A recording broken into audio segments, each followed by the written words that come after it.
Morning, everybody. Would you kindly take your seats? Thank you very much. We're about to begin. Thank you. Bang on time, 10:30. On time and on budget. Love it. Well, I'm Henry Bonsu, a journalist and broadcaster. Can usually be heard pontificating on Times Radio or Channel 5. Most of what we discuss leads to this subject, growth.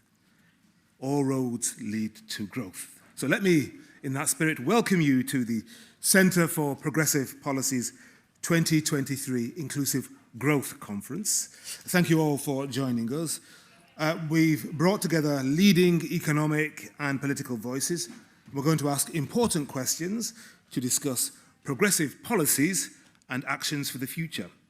Now, you don't need me to tell you that the need for economic growth is already at the heart of the next election campaign, even though the starting gun hasn't been officially fired yet. It's kind of in the air. Nobody wants to be part of Liz Truss's anti-growth coalition. There are very few members. The question is, though, given our squeezed living standards and flatlining economy, how do you generate that growth and who benefits? As Donald Kaberuka, the former president of the African Development Bank, once said to me at a conference in Ethiopia, yes, Ethiopia is growing, Ghana is growing, but you cannot get up in the morning and eat a bowl of GDP.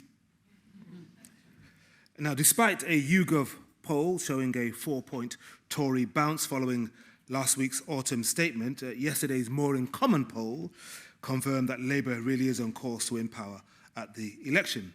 Now, Sir Keir Starmer and his team have homed in on 5 key missions, the first of which, and the key one, is to deliver sustained economic growth that increases productivity and delivers good jobs across the country.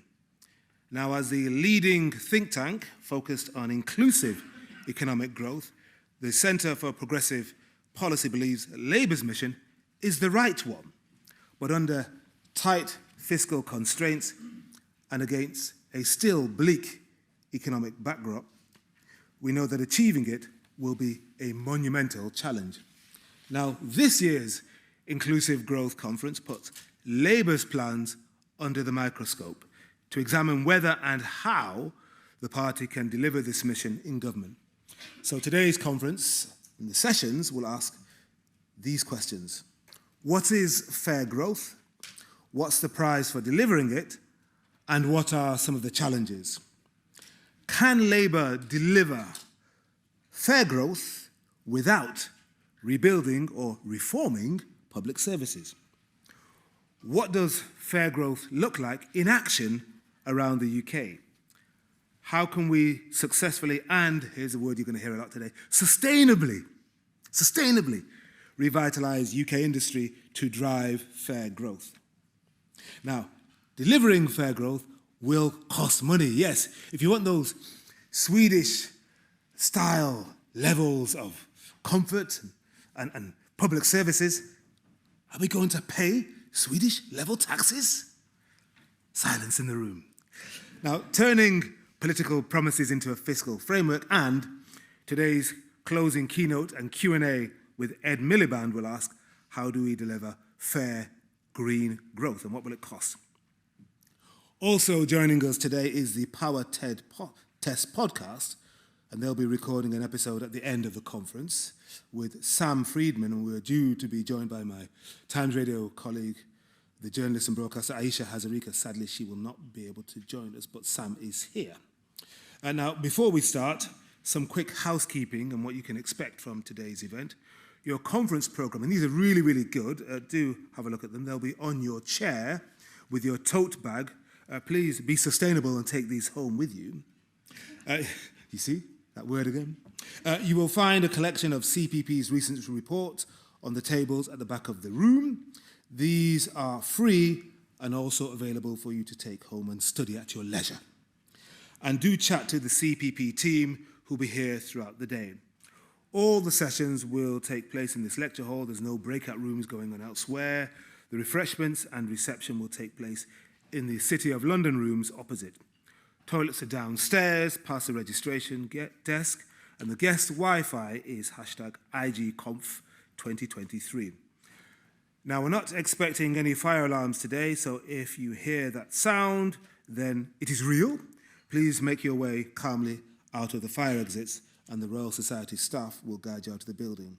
Please keep your phones on silent, but do tweet and share your experience on social media using hashtag IGConf2023 that's the handle at Centre Pro Policy. The event will be live streamed, recorded and photographed, so hello to all the cyber people. We will be taking questions from in-person audience only, though, today. And if you wish to ask a question, raise your hand and wait for a mic. And please keep your questions relevant and concise. If you don't, then the guys up here may not respond to what you have to say. We want the dialogue to be interactive. So we've got a lot to get through today, and we'll be keeping it pacey and keeping to time. I'm just looking at the scoreboard there. Yep, all on time. Now, on that point, it gives me great pleasure to introduce the opening talks. Fair growth, what's the prize, and what are the challenges? Now, this series of opening talks will explore what fair growth means for people and places, not just in abstract, but real, and what the economic and political challenges might be for governance. 3 speakers will give 10 minutes, maybe 12. You've got a bit more time because one of you is not here. 10 to 12-minute talks exploring what is Labour's fair growth agenda and why is it needed, what makes fair growth different from levelling up, remember that term, levelling up, and can fair growth succeed where levelling up failed, what are the biggest risks and challenges to making fair growth happen, and how might these be overcome? Now, I've talked enough, so I'm delighted to welcome to the lectern our first speaker, Charlotte Alldritt, Chief Executive of the Centre for Progressive Policy. Now, Charlotte will introduce us to a framework for fair growth through public services, productivity, and places. Charlotte, the floor is yours. And please be generous. Come on, you can do better. Come on, show us some love. Thank you.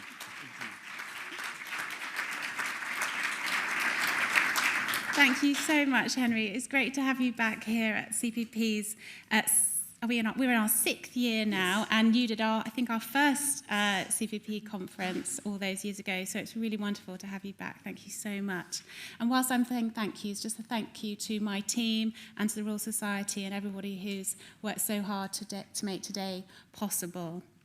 Well, I've said we are in our 6th year as an economic think tank, and we're dedicated to spreading the opportunities and benefits of growth more fairly between people and places across the UK. We were levelling up before the term was invented. We were pursuing fair and sustainable growth long before Keir Starmer decided to make that his core mission for a prospective Labour government. Because CPP has been at the forefront in developing the theory of fair inclusive growth, asking questions such as what does fair growth mean? How can it transform our understanding of economics as a discipline? Is fair growth even possible, or is inequality between people and places an inevitable byproduct of a successful market economy? Or how do global economic and political forces shape or counter efforts to achieve fair growth at home? Our work with local leaders then sets us apart from others in the field.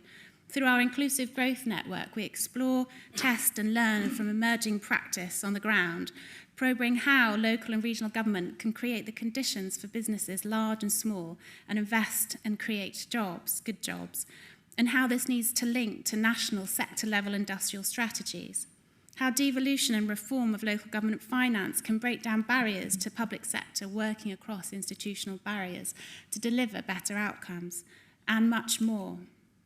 The concept of inclusive growth is vast. At its core, it asks policymakers to stitch together an array of social and economic factors that impact how the economy functions, nationally and locally. It asks policymakers to think differently about governance structures, financial incentives, and funding streams. It asks policymakers to think about difficult trade-offs between growth today and fair growth tomorrow. And it compels us to ask what we want to be as a nation, a place, or a community. What values do we want to instill in the way we do business and attract inward investment? What are the institutional arrangements, local, national, and at every point in between that we need to get there? It isn't about being woke or winning buzzword bingo. Strategic, holistic, joined-up systems thinking Well, it's important, but it's even harder to do than to say. It isn't about finding the latest slogan that will instill hope that change will come, although effective political communications and some hope matters too. For fair growth to mean anything, it must be about finding practical solutions to the complex and deep-rooted economic challenges we faced after more than a decade of low growth, poor productivity, and public sector budgets being squeezed. All as inflation continues to erode the value of hard-earned taxpayers' money, the costs of ageing population are starting to hit the nation's pocketbook, and the costs of borrowing remain high. Against a political backdrop that's been the backdrop to my speech thus far, in which CPP's latest local economy tracker shows that people do not expect either of the two main political parties in Westminster to deliver.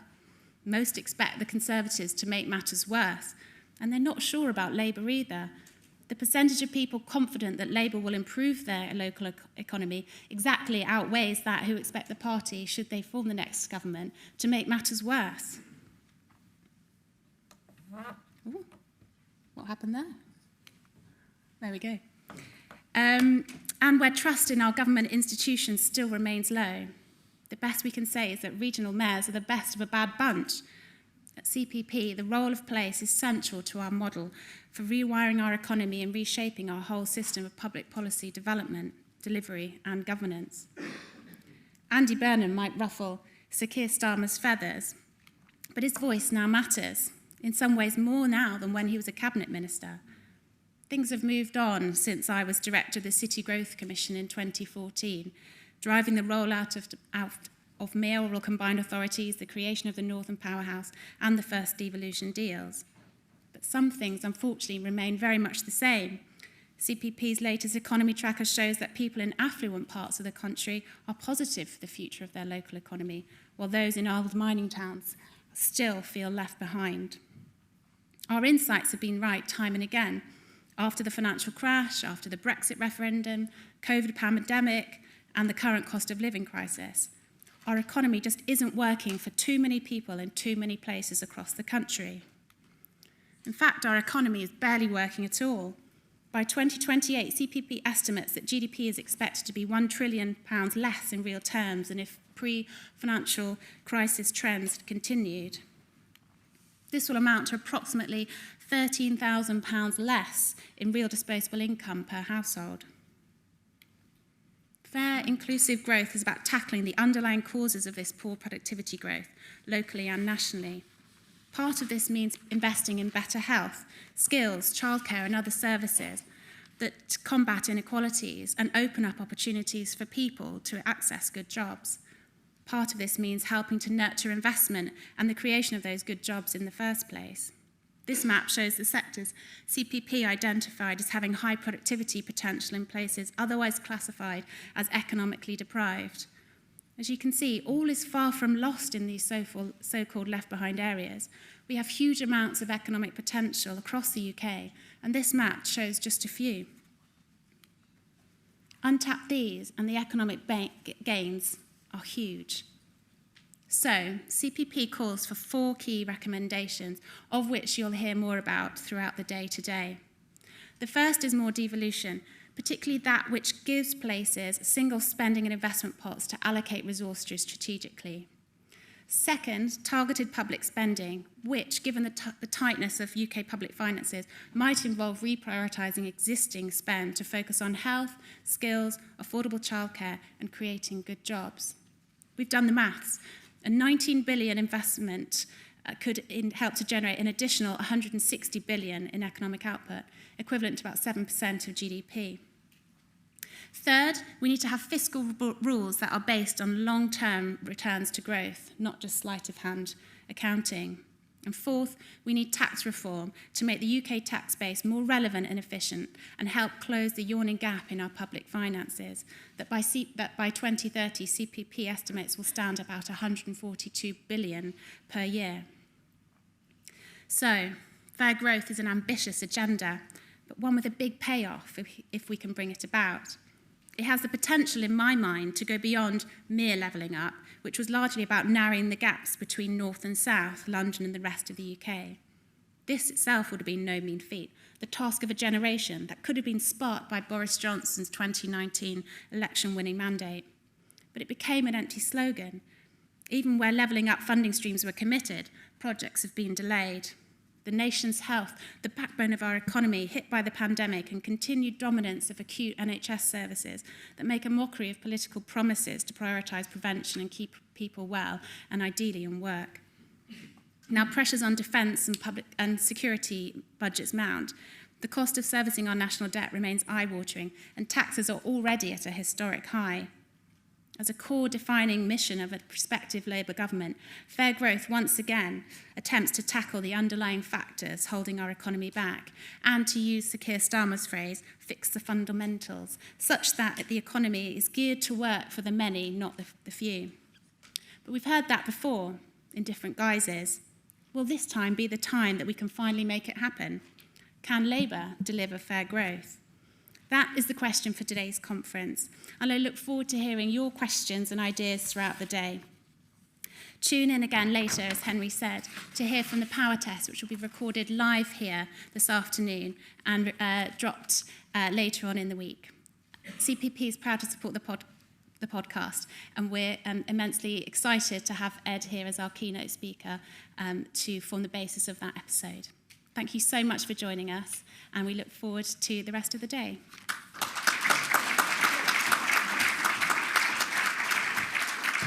Thank you, Charlotte, for getting us off to a great start. I was scribbling away, as I always do at conferences like this, and fixing the fundamentals, a contrast in that graph between the affluent areas of positive and keen on the future and those mining towns where people really bleak in their outlook. And the key question for me is, what do we want to be, a place or a community? And hopefully that's going to frame much of what we discuss today.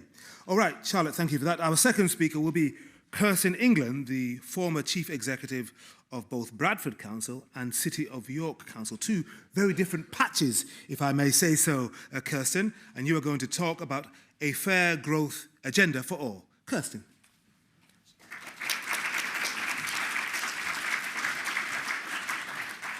Thank you very much, Henry. And it's great to be on a stage with Charlotte again, having worked with you a little bit on the Inclusive Growth Commission, which came after the Cities Growth Commission, didn't it?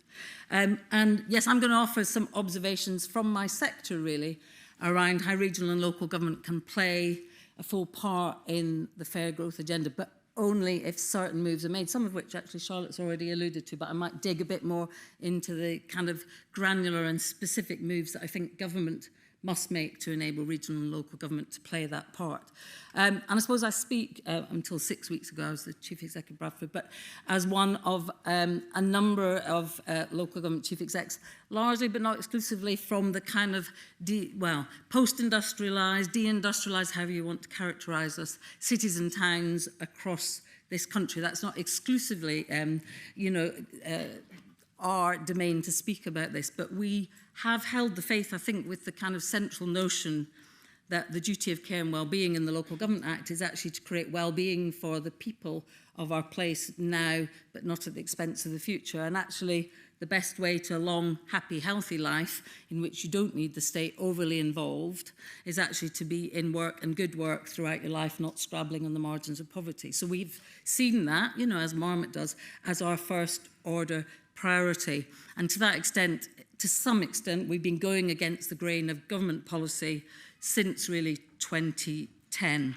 And in doing that, in particularly having been the Chief Executive of York and then Bradford, we draw inspiration, if you like, from our 19th century kind of radical foremothers and forefathers. So if I think about Joseph Rowntree in the City of York, or indeed Titus Salt in Bradford, who were both industrialist business people, rapid industrialisation going on, really weak infrastructure, really poor health outcomes, and they moved with the business community into civic leadership and created much of the infrastructure that we're still reliant on, actually, in our northern cities and towns, hence why some of it is crumbling. But not just Joseph Rowntree, Titus Salt, people like Margaret Macmillan, who pioneered early years education, school baths. My kids learnt to swim in the first school bath in the country, school dinners, things like that. Forster, who introduced education boards throughout the country from Bradford. So we draw inspiration from that, not that they got everything right, and the relationship between capital and labour wasn't always to the benefit of those that worked in their mills and factories. But that is essentially where we draw our inspiration from, our DNA from. But I guess I would point how far we have pivoted away from that since 2010. So particularly for the local government sector, and in England particularly, because I was talking to a colleague in Aberdeen yesterday who was saying who'd worked in England, it is quite a different environment in terms of the understanding of the role and contribution of the local state. A 40% overall reduction in revenues over the last 10 years against a growing population. But I think, and as a civil servant colleague said, well, it's very clear that the demand for public services exceeds the public purse, and there is going to be a further decline in public spending under this administration. And, as the debate is today, what room for manoeuvre do Labour have? But I think the other thing that is not always appreciated is that certainly when I became a chief executive, 66% of the funding came from redistributed business rates from central government and 33% from your local tax base. As I stand here today, and in Bradford, which is one of the most deprived places in the country, 33% comes from central government and 66% comes from the local tax base. And not to give you all a kind of, beginner's guide to local government finance, but it's based, of course, on your tax base, which is around your housing, and you're all council taxpayers, I assume. Band D is the kind of average council taxpayer's kind of house that they live in. And in Bradford, 90% of the houses are below Band D. They're Band A and B. They are, therefore, the ones that pay least council tax. And actually, as a result of the downward pressure, if you remember the Pickles era, on the kind of fat cat bureaucrats and town hall kind of, infrastructure, our council tax is also quite suppressed because it's been, the council tax increase is both capped, subject to capping by central government, but also the politics of putting council tax up. I, as someone who was an advisor, always advised putting council tax up to the maximum, because why would you depreciate your asset base? But the truth is, in Bradford, our council tax base is about 8% adrift on its actual level compared to many other places. So that has been a dramatic shift, and that's been combined, as we know, with a rapid decline in the investment in critical infrastructure. I think we trail the OECD now. We're at the bottom of the OECD for a number of things, but one of which is both productivity and investment in infrastructure. That, combined with a lack of industrial strategy, a coherence in our skills system, the loss largely of European funding, which we relied on for some of the critical interventions, has left many aspects of what we're trying to achieve critically underfunded. And I suppose the point I want to make is actually it wasn't just about austerity, recession, cutting the public debt. There was also a narrative about shrinking the state because it was crowding out the space for wealth creation. But what that has led to is an enfeebling, really, of our ability to invest significantly in a sustained and coherent way on the upstream and preventative activities that actually enable wealth creation, provide that ecosystem and local infrastructure.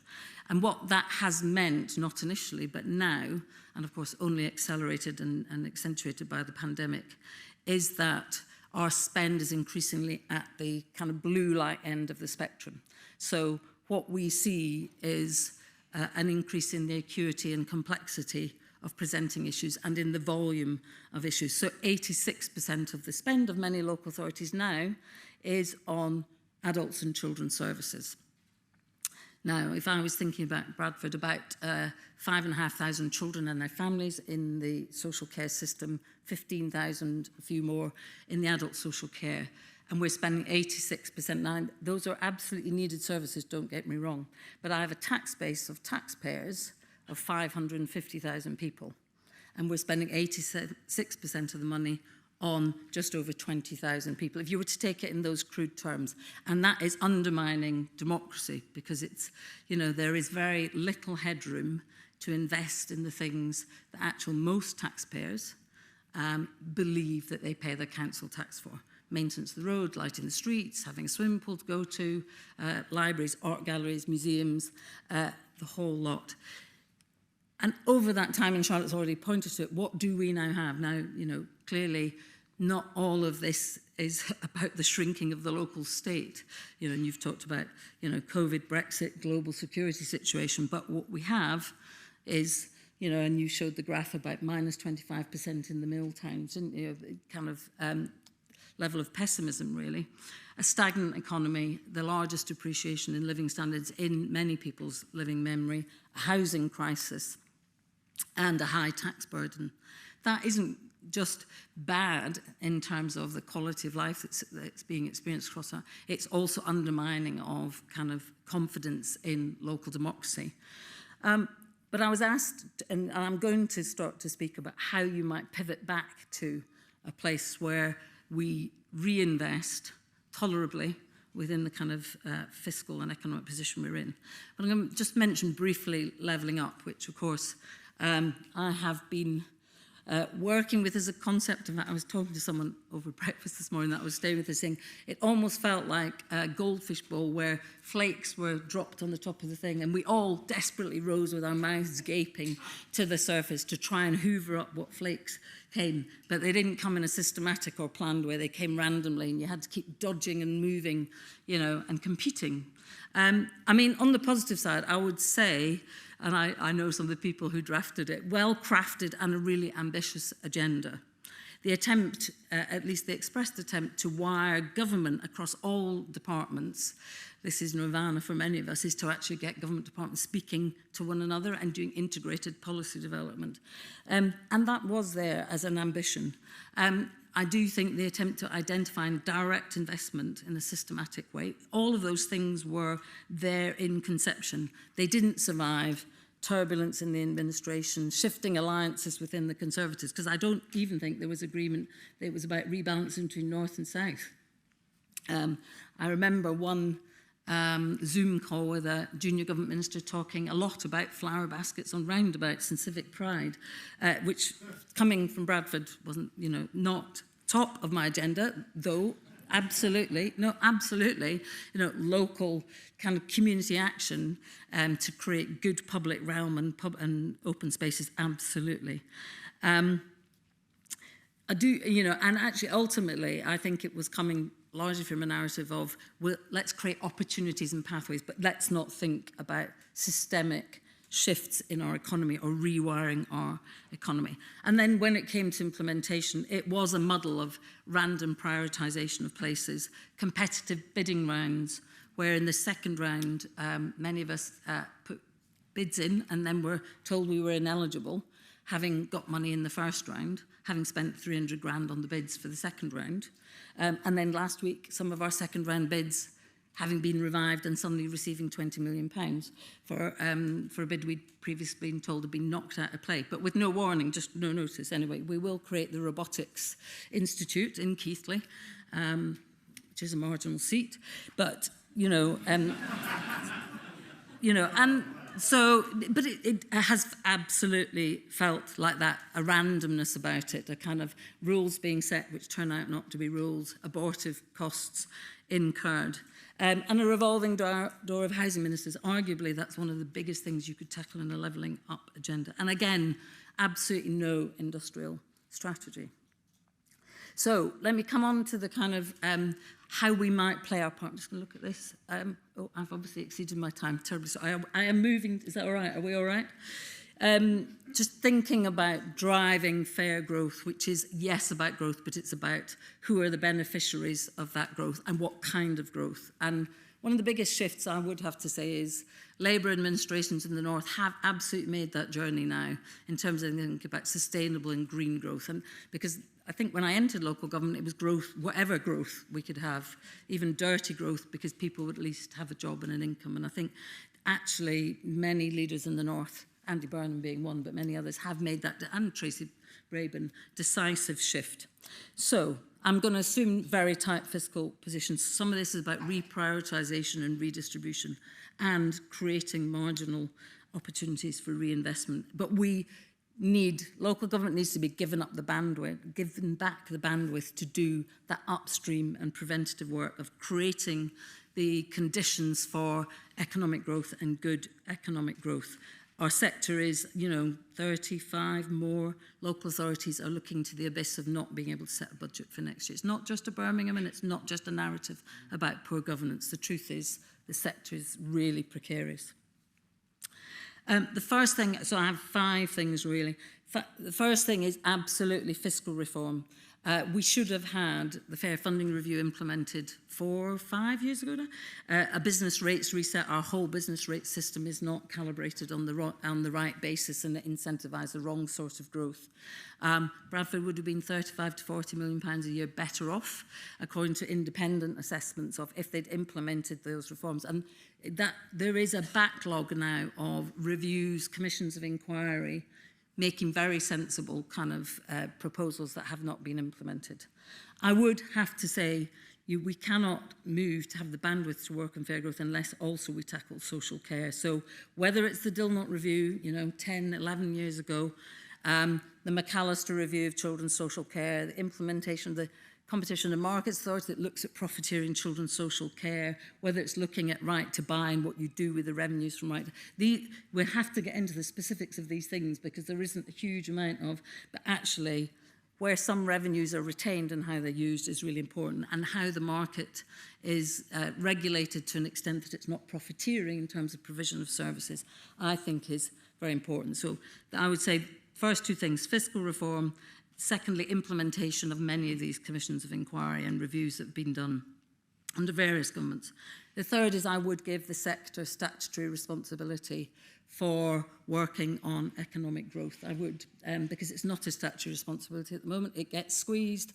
It's the most vulnerable part of the business when you're looking at discretionary spend. And that does not mean that we are all controlling our pole position, but it means we can use our convening power and prioritise budgets and work in collaboration with government.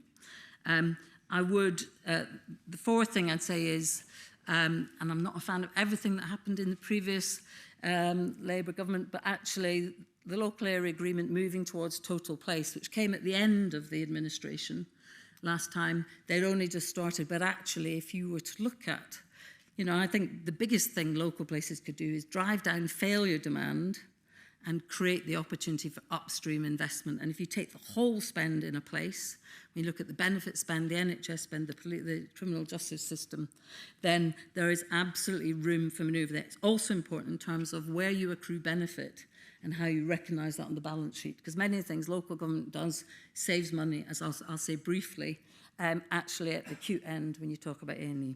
And the final thing is devolution. We have decentralisation. For all that there's been big strides, there's a lot more confidence.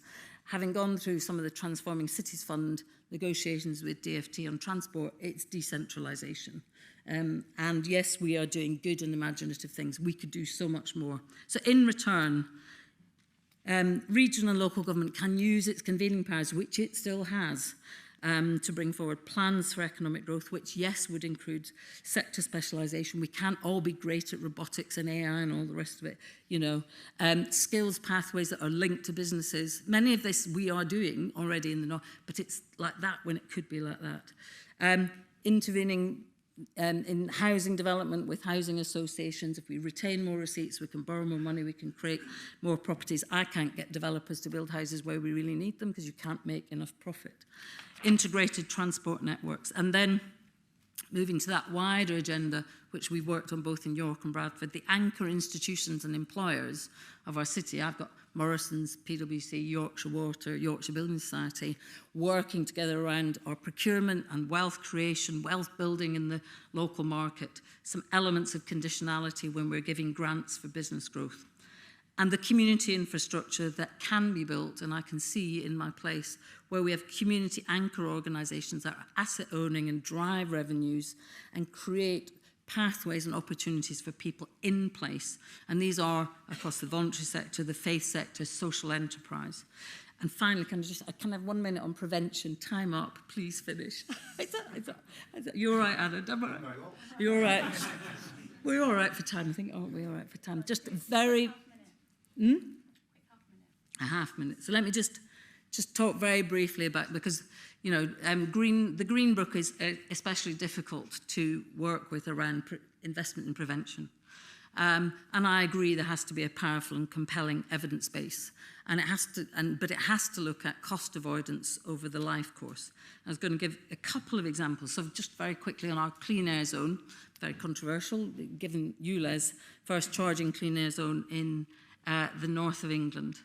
And what that has already led to is a decrease in A&E admissions for chronic kind of respiratory issues, reducing number of inhalers in schools. But not only that, because we provided a certainty of direction and approach, of course, we have a massive expansion of charging EV points.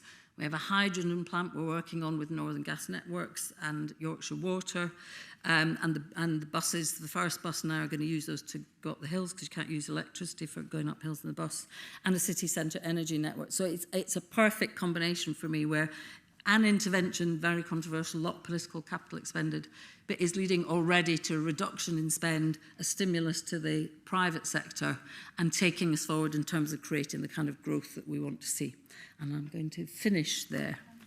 Exceeded my time. Thank you. Thank you, Kersten. You went over, but it was worth it. You gave us lots of anecdotes, both micro and macro, and the analysis, I was just jotting away. I mean, some of the things you said, 86% of the spend on 20% of the people. I was just trying to get my head around that. The implications for democracy, as you said, and then you senior leaders at local government just competing like goldfish for the little bits of feed coming down from central government.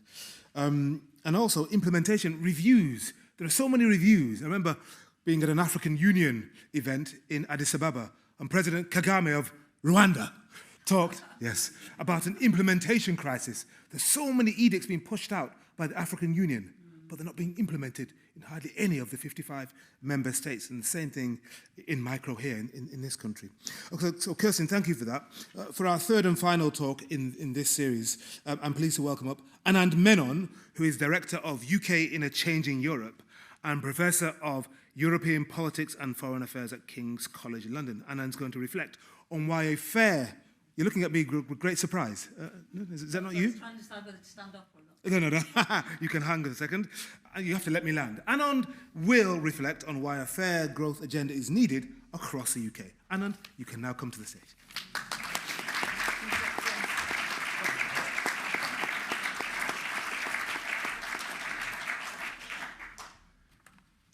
I think I'll reflect on that. I was given a list of questions, which was a sort of context, scene-setting sort of talk. So what I'm going to do is zoom out quite a bit from what we've just heard. And my first exam question was, why do we need growth? Why do we need fair growth? I think we can skip over that quite easily. We need growth because it will provide the surpluses we need for the investments we need to do the sorts of things we've just heard about. We need growth to increase our living standards. We also need growth because when we don't have growth, politics becomes very, very zero-sum indeed. One of the reasons, not the only reason, but one of the reasons why our politics has been so bitter of late is because of the absence of growth. The absence of growth makes all the choices that politicians have to make far, far harder to make because you're trading off the demands of one group against another. Why do we need fair growth? The simplest answer to that is go away and read The Spirit Level. Because one of the most remarkable arguments made in that book was it is not just the case that the worst off do better when you reduce inequality in a society, but the top decile, every single decile of the income distribution performs better the more equal a society is. So it's not simply a question of not wasting talent in poorer places of the country. It is because reducing inequality isn't what you do when you have growth, it's what you do to get growth. The more equal a society is, the easier it is to generate growth. So there's no trade-off involved between growth and fair growth. The two are intrinsically linked. Now, as to where we are now, we're in a situation where the last decade or so has been characterized by a stark absence of growth. The UK is a country with comparatively high levels of inequality in terms of wealth and income. In the 1970s, the UK was one of the most equal economies about. Now we're second in terms of inequality only to the United States. And this isn't just a question of what you earn or the wealth you have. The pernicious impact of inequality is that it bleeds into all aspects of life. So, just to take a couple of examples, a man in Blackpool, on average, will live 10 and a half years less than a man in Westminster. Economic inequality bleeds into health inequality. Equally, a kid who has free school meals is 27% less likely to get good GCSEs than a kid who doesn't. So inequality affects every single aspect of our life in this country at the moment. So why do we have such inequality, and why do we have an absence of growth? Well, the answer's complicated, and I'm going to summarize a few of the explanations now. Firstly, an absence of growth is pretty common across Europe at the moment.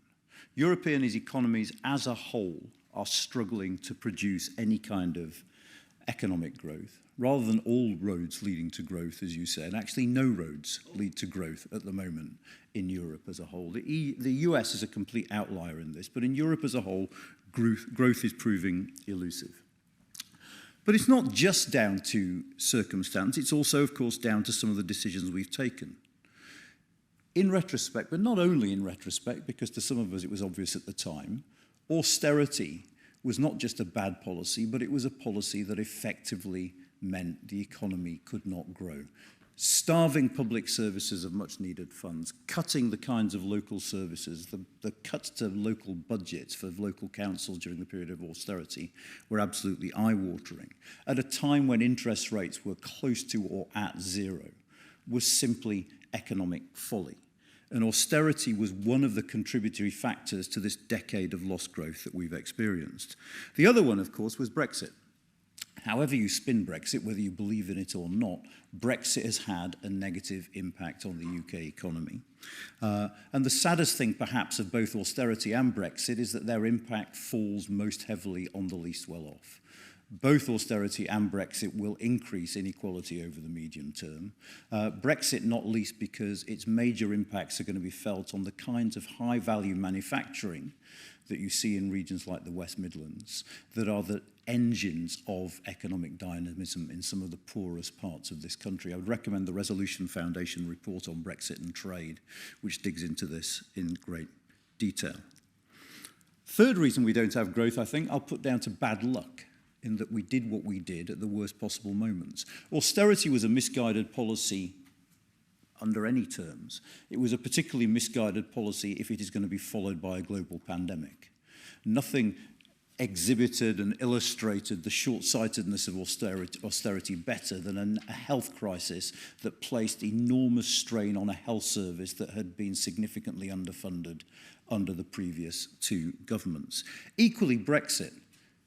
For Brexit to have worked on its own terms, it needed to take place in an environment of swashbuckling free trade, increasing globalization, and openness of the major economies.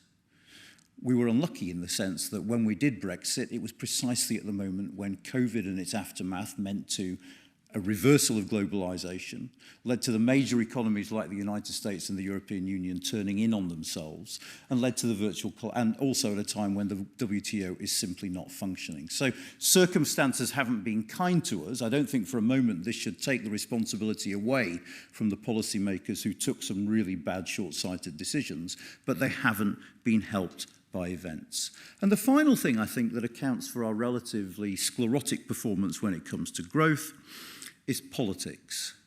British politics has been in, for the last decade and a half, a period of unparalleled volatility. By volatility, what I mean is just people changing the party they vote for. Okay, if you think back to the 60s, 70s, and 80s, you could relatively easily predict how people would vote, and people tended to vote the same way over and over again. Between 2010 and 2017, 49% of us changed the political party we voted for. It was a scale of volatility we have never, ever seen in this country before. And what does this mean? Volatility leads to instability. Whatever adjectives you want to use to describe the governments we've had since 2016, you would not choose the word strong and stable for any of them. And this is partly a function of that electoral volatility. Volatility also means that increasingly our parties are divided internally. And what this makes for is chronic short-termism and chronic lack of strategic planning in government. I mean, there have been so many recent examples, I hardly know where to start, but if you think about the decision announced by Rishi Sunak at party conference, for instance, to push back the deadline for phasing out petrol and diesel cars from 2030 to 2035, I don't think that decision made much of a difference in terms of the global climate. I don't think that's going to swing things one way or another. It made a very big difference in terms of attracting inward investment to this country, because the one thing investors want to know is, what are the rules of the game? And I have to say in parentheses that the Labour decision to announce that actually if we're elected we'll move the deadline back to 2030 actually made that situation worse. Because if you're a car manufacturer and you're thinking about investing in the United Kingdom, you'll be thinking, oh, I better wait to the election, because at least then I'll have some sense of what the rules are. Short-termism is inherent in our politics now. Short-termism and contradictions actually within government. I don't know how many of you watched Rishi Sunak's speech at Hampton Court yesterday, but it was very, very striking to watch him standing on that stage announcing to all those billionaires that the UK welcomes immigrants, whilst just down the road in Westminster his party's engaged in an internal civil war about how best to keep immigrants out. And if you think about the policy challenges we as a country face, whether it's artificial intelligence, whether it's social care, an ageing population, whether it's the climate crisis, what they all have in common is they require long-term political solutions. The problem with our politics at the moment is that long-term basically means a week on Friday. And this is, I think, is not discussed often enough by economists when discussing some of the problems we face in terms of our economy. And we face, God knows, a whole load of challenges. The NHS needs 3% extra a year just to stand still. We need to invest far more in catch-up education because of the hours lost during COVID by some of the most vulnerable young people in the country. And we have to find the wherewithal to invest in infrastructure and skills to help address this chronic problem of low growth. It's very, very hard, hand on heart, to be positive, given the current circumstances that we face. But let me try in my closing last minute. One of the things that came out of both Brexit and COVID is that we learned a lot about our country. Brexit and the aftermath of that vote was a bit like the country collectively holding up a mirror and looking in it and realising that for large chunks of the country, the economic model we'd espoused for many years beforehand simply didn't work. This came as a surprise, but one of the enduring legacies of Brexit is that no one in this country can pretend that regional inequality is not a serious problem anymore. COVID, likewise, was more than a mirror. It was almost like a barium injection into the inner workings of this country. It taught us about key workers. It taught us about delivery men. It taught us about the people who worked in supermarkets. It taught us about the often appalling conditions in which some of those people worked.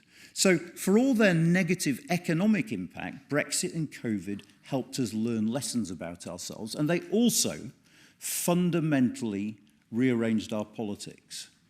One of the best things that has happened in our politics over the last decade for me is that some of those places in the red wall that were previously taken for granted by both big parties because they were safe seats have become marginal. If you want to be heard in British politics, become a marginal seat. It is the best way forward. And what the polling indicates is that some of those seats are going to remain marginal whatever happens at the next election. So whilst I think that sadly our experiences over the last decade, and particularly the experience of COVID and Brexit, are going to leave us with an economy that is smaller than it otherwise would have been, my hope is that the lessons we have learned politically from those times might lead us to have an economy that nevertheless is slightly fairer than it would otherwise have been. And that is the straw I intend to cling to this morning. Thank you very much.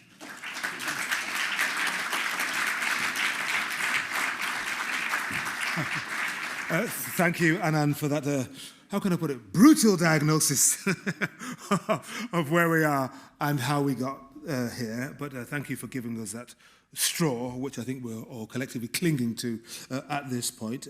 As you can see from our panel here. Hannah White was meant to be speaking next, but sadly she's unable to join us. So that gives us a bit of time to move to our Q&A. I'm now going to hand back over to Charlotte, who's going to chair a discussion with all speakers, and then she'll take a few questions from you fine people. Charlotte, over to you. Thanks so much. Well, thank you both for some fantastic, inspiring and really detail-oriented opening talks. I think I've got a couple of questions I want to put to you, then I'm keen to come and hear from our audience. Mainly, I mean, this conference today is asking, because the polls are looking good for Labour, whether, particularly given the backdrop of levelling up like we've discussed, whether Labour can do it differently. Is Labour immune to any of them or all of those problems that you set out, whether that was on local government finance, joined up government, whether that's on kind of a run of bad luck. Obviously the party's position on Brexit, something we might want to get into if we are serious about achieving growth, let alone fair growth. But maybe if we could start, I mean, one of the most arresting things that I was glad to hear you say, Anand, was not only that reducing inequality is what you do to get growth, because that's basically CPP's underlying philosophy, but also something that I don't think we hear enough about, which is that austerity has meant that the economy hasn't been able to grow. But that's something that Keir Starmer has shied away from acknowledging, because acknowledge it and suddenly he comes face to face with his Shadow Chancellor's fiscal rules, ironclad fiscal rules, for all the reasons we know around the kind of tax and spend traps that Labour get into. But if Keir is committed to growth as he should be, and fair growth as we would like him to be, do you think he needs to call out austerity? Yes. I mean, there's such an eye-watering lack of honesty about the fiscal position we're in that it's really quite depressing, and it's there from both parties. You know, just the scale of debt income payments is in and of itself a cause for serious concern. I think that our debt interest payments are projected to become bigger than departmental spending everywhere but health in the next 2 or 3 years. I mean, that is a massive chunk, okay? So whoever wins the next election, they're going to have to increase taxes. I'm one of those naive people that would rather be told that beforehand as opposed to being fibbed at beforehand in order to have that nasty shock afterwards, because it will be good to have a debate about it. So, yeah. The other thing to be said is for those, thankfully not me, who have to look at the OBR charts around the time of an autumn statement, the whole autumn statement was a con, because it was built on the assumption that the Conservatives would pare back public spending to a degree that is simply politically impossible. So we're kind of living a lie. So yeah, I think I'm in two minds about what Keir Starmer to do. On the one hand, there is a chunk of me that thinks just keep lying if it lets you win. All right, I mean, you know, that's politics. On the other hand, there's a bit of me that thinks actually you need to tell the truth to give yourself a mandate to do some rather difficult things when you come in. And I think the second line of thinking is becoming a bit more predominant in my head at the moment. So in that sense, yeah. I mean, there's a very long and rambling answer, but I think the short version is yes. It would be better if we had a bit of honesty about the debate. And I think one of my worries is the kind of the rowing back on even commitments that have been made, for example, on green growth only this week. And I think you diagnosed it so well, that kind of inconsistency in government policy undermines inward investment. And I even see that at local level. If you can have a strategic policy and stick to it, you know, then actually you create the conditions for other people to join you on that journey. Whereas if it fluctuates endlessly, then you absolutely don't have investors at the table. Well, one of the great lines that I loved in your remarks, Kersten, was when you talk about that rolling back of the state, enfeebling local government in its ability to create a local ecosystem conducive to that investment and the creation of good jobs.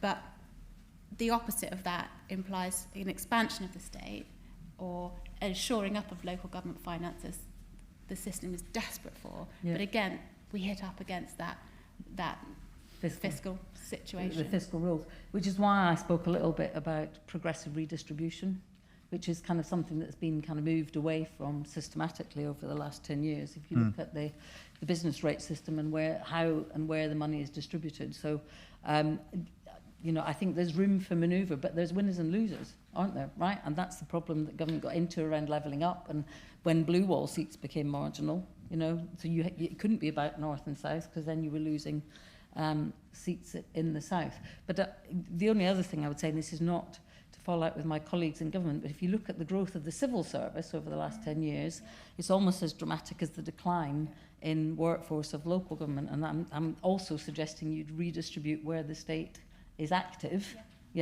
to a local level, and that's what devolution would bring, wouldn't it? You know, not just decentralisation, not just moving government departments out, but actually having more kind of people working at the local and regional government level than you do have in the central government. That's the room for manoeuvre. But I'm with Anand. I think some honesty, because the danger is Labour's boxed itself on so many fronts around the single market, around the child benefit for two-child cap, on the fiscal rules. It worries me, really. Can I just firstly, all these things are interrelated. Okay, so councils are stretched in part because of their statutory duty to provide social care. And our social care system, this isn't rocket science, is a complete disgrace. Okay? But that feeds into other stuff. So, for instance, over the last 3 or 4 years, we've seen a significant increase in the number of doctors working in the NHS. But at the same time, we've seen a significant decrease in NHS productivity. And there are two reasons for that, both of which sort of feed into the broader discussion. One is austerity, the fact we haven't invested enough in capital spending, so our NHS lacks the scanners and the kit that equivalent health services have. And the second is that because we have no working social care system, there are a load of people in hospital who should not be there, who are well enough to go home, but we've got nowhere to put them. So all these things interlink. The other thing I just wanted to say quickly is there are some things you can do to generate growth that are free. I mean, if you made me Prime Minister for a day, the one thing I would do is scrap the Greenbelt. Just scrap it. And just say, all right, the priority at a time when we've got food bank use at the levels it is at the moment is to generate growth. And actually, if building is a way to generate that growth, let's do it. And I am reassured by some of the noises Labour have been making about planning. My next question before we go to the audience is, both of you touched on this idea of short versus long-termism. And then before we came out here, we were talking, and you made the point, Kersten, we're potentially at an inflection point where the question is, do we need new institutions to achieve what it is we're trying to do, or do we need to work better with the ones we've got? How do you think we can institutionalise better that long-term thinking? Let me answer in two parts. The first is, one of the reasons why I get frustrated by discussions about can Labour do X or can Labour do Y is because actually, unless both parties buy into an agenda, it's not going to happen. Because a couple of terms of Labour, followed by a couple of terms of Conservatives who unwind everything Labour did. So actually, the one rather odd bit of hope I've taken recently is the International Development White Paper, where Andrew Mitchell made it perfectly clear he talked to Labour about it, and this was a bipartisan approach. We need more of it. The more specific answer to your question, and I can't believe I'm saying this because I'm a bit of a dinosaur who loves first past the post in a sort of emotional way, is probably electoral reform. Because our current two-party system, whereby you gain political points for promising to undo what your opponents have done, institutionalises short-termism. And I suspect that actually a more proportional system, it might not work. I mean, there are all sorts of unintended consequences might come of it, but a potential consequence is to drive political parties towards having to talk to each other a lot more than they do now. And at a local level, I mean, I think, it's always been my mantra, really, with my workforce, that, governments come and go, more or less helpful to what we're trying to achieve locally, usually less helpful. Let's crack on and do everything that we can do. So we have been the holders of long-term planning, with a compass needle set on how do we create well-being and prosperity now but not at the expense of the future. And I think, Again, we used to have a duty to produce sustainable community strategies, which went, yeah. We had the whole era of total place, local area agreements. I would bring some of that approach back, where actually, what does remain with local government, paradoxically, is its convening power. Everybody still thinks we're responsible for everything. And can solve the intractable issues of our time. But that's not to say reinvest hugely, but actually recognise that, back it, work with it, but not on an earned autonomy basis, and not as per sprinkling the flakes on the goldfish bowl, but allowing us to maintain that consistent approach and don't keep, flim-flamming around, are we going to have a new station and a through line in Bradford or not? We're on the 4th iteration of it. We were in, out, shake it all about. And, and none of it is actually happening as a result. So those are some of the things that I think, but just, to your point about on institutional, new institutions, I'm not keen on yet more reorganisation. I mean, the worst thing that could happen is another reorganisation of the NHS. It's a complete distraction, moving the deck chairs around, the governance, who's going to sit in what place where, and it completely disrupts that sustained focus on what we're actually trying to achieve. And then on your point about the health service, I mean, this is how stark it is. In Bradford, the level of obesity amongst our children means that if they all go on to develop type 2 diabetes, we have not got enough operating theatres to amputate limbs when they're older, right? Now that sounds dramatic, but we, along with a number of poor cities in the north, have very high levels of obesity. And unless we can do something upstream on that, what's coming downstream for the NHS is completely eye-watering and at the acute end, and so damaging of people's lives, just lives wasted, frankly. That's like almost chilling. Well, it is. It's happening. That's the point. To your point about dying 10 years. I don't know which one of you said, but it's absolutely happening. Not just in dying younger, but living with chronically poor health from your 40s. It's not right in one of the most affluent countries in the world. It's just not right. Show me if you have a question. Oh. I hope we've got some roving mics, have we? Great. Okay, so we will start with the lady in the middle in the green there, and I'll work round. And maybe we'll take 2 or 3 at a time. Great, thank you. I'm Priya Edwards, I'm from Save the Children. And we've been doing a lot of thinking about how child-centred a lot of politics and policy is. And one of the things that we are pleased that Labour has committed to is having a holistic child poverty strategy. And I'm interested in all of your reflections on how that child poverty strategy could be more actively connected to fair growth. What are the challenges with that? Because I think often we think about poverty as a very sort of disconnected, social security related challenge. Yeah. So I'd be really interested in how we can make fair growth in a child-centred way. Fantastic Thank you. question, yeah. Anyone else on that side? Yeah, behind you.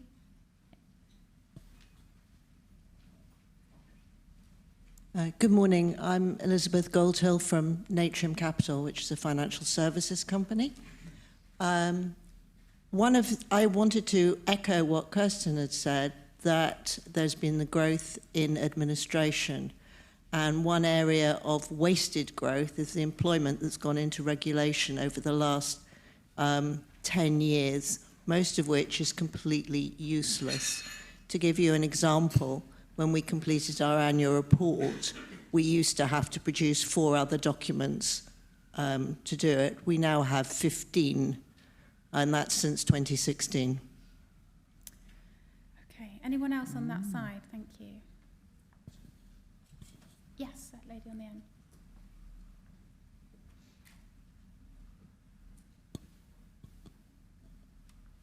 Yep, just pass it on. Just this way, Patrick, on the end of the aisle there. I know.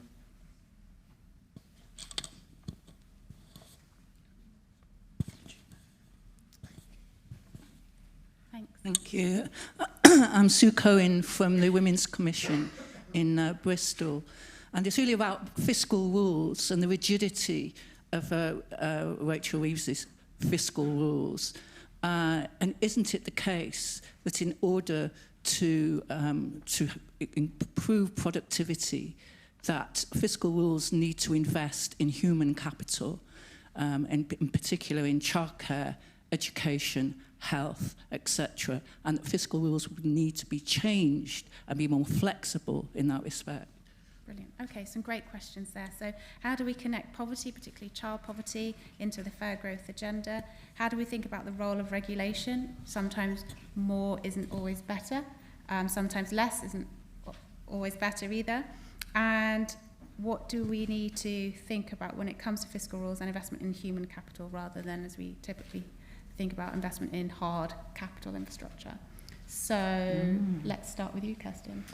So, great question about child poverty, and I have despaired at the lack of ambition for our children over the last 10 years. I mean, I sound like I'm a kind of old Labourite, but Every Child Matters was actually a really inspiring, integrated agenda for children, and, you know, I weep at the fact that we reduced all of our investment, well, not all of, but much of our investment in preventative work, the Sure Start centres, the facilities at community level that actually connected families, particularly those living in income-deprived kind of areas, to opportunity, to pathways, sometimes to community-provided childcare, sometimes to opportunities to become teaching assistants and then go on and educate. I mean, interestingly, I mean, I think there has to be a heavy focus on early years in childcare.